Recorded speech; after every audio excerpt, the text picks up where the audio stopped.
Bismillahirrahmanirrahim. Assalamualaikum warahmatullahi wabarakatuh.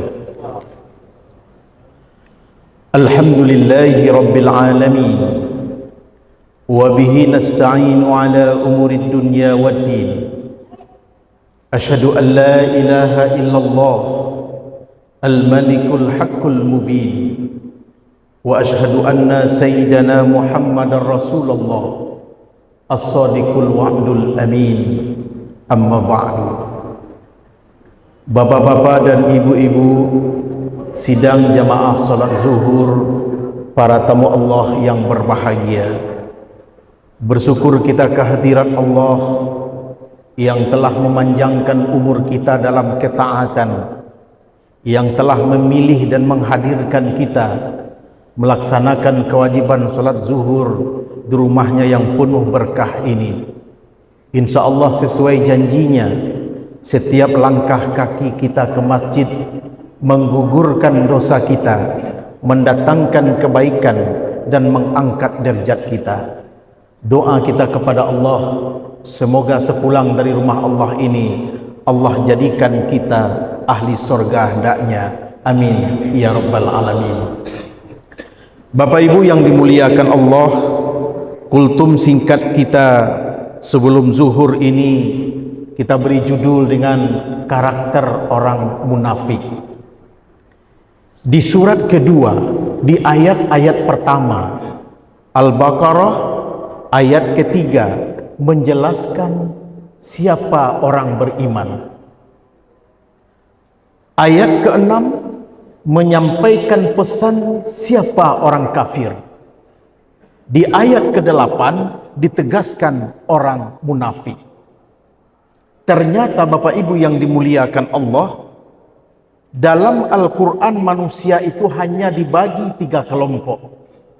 Kelompok orang beriman, kelompok orang kafir, dan kelompok orang munafik. Itu saja, tidak ada yang lain.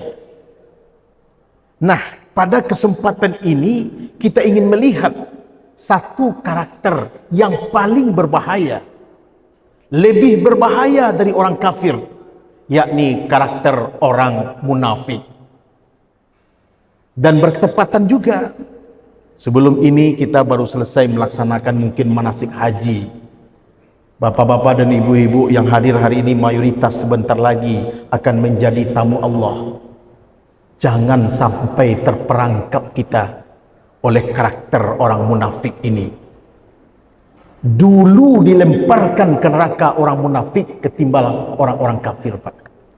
Neraka yang paling berat azabnya itu untuk orang munafik rupanya, Pak. Dan agar ibadah kita tidak sia-sia, ini perlu kita ingatkan selalu. Untuk mengetahui bagaimana karakter orang munafik, Allah jelaskan secara detail di surat keempat An-Nisa ayat 142. Mohon nanti di rumah kita coba ulang-ulang membacanya. Apa kata Allah dengan tegas? Innal munafikina, sungguh orang-orang munafik. Karakter pertamanya, yukhadi'unallah, dia hendak menipu Allah. Coba bayangkan, Pak, jangankan manusia, Allah saja ingin dia tipu, Pak. Bagaimana cara orang munafik menipu Allah? Tampilannya seolah wali, tetapi dia adalah musuh Allah. Secara zahir dia wali Allah, secara batin dia musuh Allah. Itu orang munafik tuh, Pak. Dicalik bajunya, ndak tangguang rancaknya, Pak. Kupiah lakik batik terpasang, songgak di jalan kecil orang kok yolai. Rupanya orang munafik, Pak. Datang ke masjid paling dulu, duduk di muka, alun azan nyolah tiba. Sang kuat kok lai, kira munafik, Pak. Tuhan senyum tipu, Pak. Konon jangan sampai terjadi di kita. Bapak Ibu, kita semua umumnya, apalagi Bapak Ibu yang diberi kesempatan oleh Allah, akan berjumpa dengan makom yang paling mulia nanti di tanah suci. Pastikan ini tidak terjadi. Orang munafik casingnya lebih utama. Kok bakecek orang tua taka ampalam pak. Licin di luar, harum baunya tapi badakan di dalamnya. Itu munafik pak. Tak kicuh orang deknya. Itu sifat pertama munafik. Yang terjadi, inyo nak menipu Allah. Faktanya, wa huwa khadi'uhum. Inyolah yang ditipu di Allah. Bagaimana kau ditipu di Allah?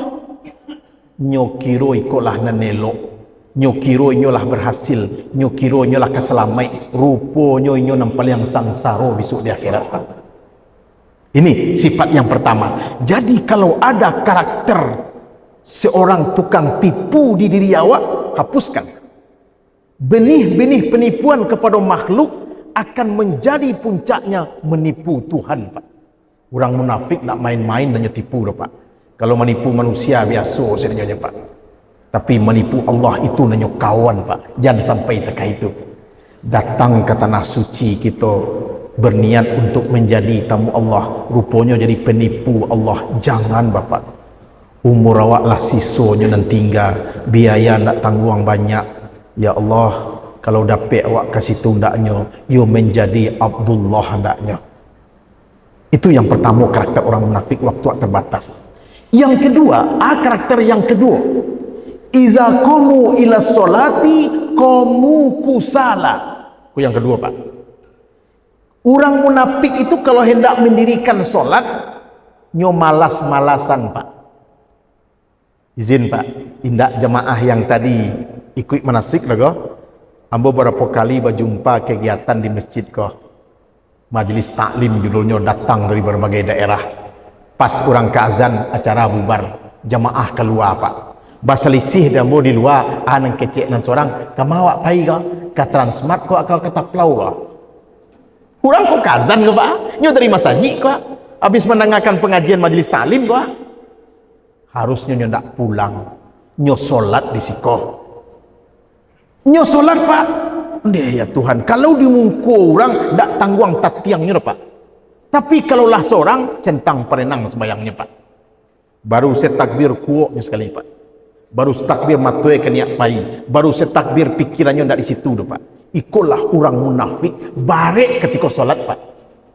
Mendengar azan tu bukan terpanggil jiwanya, tapi merasa latih badannya. Itu orang munafik. Orang yang mukmin pak, solat itu bagi inyo seperti yang disampaikan dek Nabi adalah ketenangan batinnya. Tapi bagi orang munafik kegundahan jiwanya pak. Jadi kalau orang munafik cari secara solatnya malas-malasan tak? Seriusnya tak solat. Perhatikan juga dari pakaiannya pak. Orang kalau orang munafik pak sumbayangnya baju lalok saja pak. Tapi orang beriman pak nyo pilih pakaian terbaik untuk menghadap Allah. Karena juga tamu dek zat yang maha agung pak. Itu perlu kita perhatikan. Yang ketiga pak karakter orang munafik. Kok banyak nampak dah pak. Yura'unan nasa.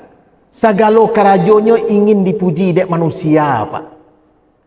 Ingin dipandang orang pak. Anannya pak buek. Kalau ndak dipuji orang bangkak kalangnya pak. Kalau ada di antara kita, kini kita solat di muka orang, di peloan sembahyang serencaknya, di belakang orang bak katuati. Tu munafik. Kalau ada tagoreh di hati bak kerajo beramal untuk dicalik dek manusia bapak ibu yang mulia, itulah munafik sejati pak. Buang sifat tu. Mengapa haji? Pulang haji dapat galah pak haji. Oh ya Allah. Munafik. Orang yang beriman pak, dia tidak tahu dan dia tidak akan memberitahu apa lain. Dia tidak memberitahu amalnya kepada orang lain. Kalau tangan kanan magih, tangan kiri tidak tahu pak. Ko indah alun di Malay sakampuang orang tahu pak. Dan nyo sumbang 1000 komentar sakaruang pak. Kalau tidak dek modal itulah dan banyak. Jadi kalau orang ingin dipuji orang karajonyo itu yura'unan nas. Terakhir pak. Konan paling puncak bapak ibu. Baik ibadah solat, puasa, haji dan seterusnya di siko kita harus berasihan hati. Wala yazkurunallaha illa qalila. Kok karakter munafik nan kampe. Inyo beribadah, inyo solat, inyo melakukan aktivitas lain, indak gai takana Tuhan Bapak. Kalau lai takana Tuhan sangene bananya. Mulai takbir sih nak takana Tuhan deknya Pak. Ampe rakaat salat zuhur yang harus diingat dalam solat Allah. Nendaknya kana tu Allah Pak, selain Allah takana sabedanya. Tu munafik Pak. Rasuan solat awak, manan banyak makhluk wa ingat dalam solat ketimbang Allah. Kalau banyak dunia dan takana dia awak ketika solat, munafik. Orang yang beriman kepada Allah, hatinya terhubung. Ketika lari panganako, nyo balik ke pangka balik Pak. Ustaz, bare, iyo bare, berjuang kita Pak. Sadar kita bahwa kita lagi solat, kita lagi berhadapan dengan Allah. Kita balik ke pangka balik karena Tuhan. Insya Allah ikulah ikhtiar kita selamat dari sifat-sifat kemunafikan. Jadi Bapak Ibu yang mulia, orang munafik dia pura-pura mengingat Allah. Orang munafik dipastikan solatnya tak pernah khusyuk. Kenapa? Jangankan di dalam solat, di luar solat saja dia tidak ingat kepada Allah. Orang beriman, dia banyak mengingat Allah di luar solat. Kalau di luar solat sudah banyak mengingat Allah, insya Allah mudah mengingat Allah di dalam solat. Itu rahasianya. Nah, oleh karena itu, kultum singkat ini memberikan gambaran kepada kita, hindari sifat kemunafikan agar segala amal ibadah kita diterima oleh Allah Subhanahu wa taala. Demikian, semoga bermanfaat bagi kami yang menyampaikan dan kita bersama.